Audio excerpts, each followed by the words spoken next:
হ্যাঁ ভাই, এটা কিভাবে সম্ভব? কিভাবে খালি বড়শি দিয়ে আপনারা মাছ ধরতেছেন? জি, এটা আমার 3 বছরের অভিজ্ঞতা এই মাছ ধরার।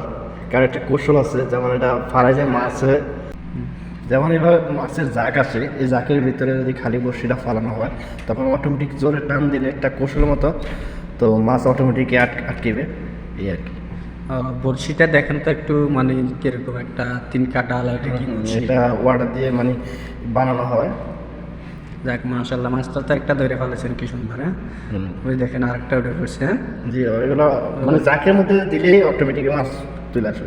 ওই দেখেন বড়শি আদার ছাড়া এটা কিভাবে সম্ভব? ওই দেখেন আদার টাদার কিছু দিলেন না যে মাছটা ধরে এটা জাকের ভিতরে ফালাইলে মানে জাক যে জায়গায় মাছ অনেকগুলো আসে, ওই জাকের ভিতরে ফালাই টান দিলে এই জাকি বলে এটা জাকি? হ্যাঁ হ্যাঁ, এটাই আচ্ছা, ওই দেখেন কিভাবে একটা উঠে ফেলেছে।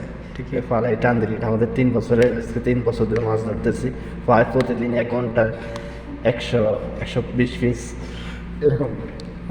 120 পিস এত মাছ ধরে কি করেন আপনারা? দেখেন তো, যেমন স্যারের কাছে বন্ধু বান্ধব আছে, যেমন আজকে আসবে কেউ, আইসা এরা মাছ নিবে, এলাকি এরকম। ওই দেখেন একটা কোন জায়গায় আটকেছে দেখেন। বিভিন্ন জায়গায় আটকে, মাঝে লেজে আটকে, ফিটে আটকে, সব আমি তো ভাবছি মানে মাছে বড়শিটা খায় যে, না, না, মনে খায় করেন এখন দেখে লেন্দা তো আটকে যায়।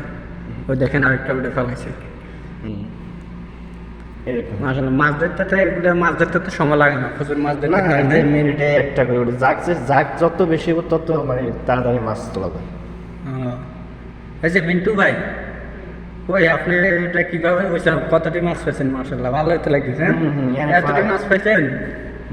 ওই দেখেন আরেকটা এটা পড়ে গেছে, একটা পড়ে গেছে, আরেকটা উঠে ফেলাইছে দেখেন। হালকা লাগে গেলে মাছ আরেকটা উঠে ফেলাইছে ওই দেখেন।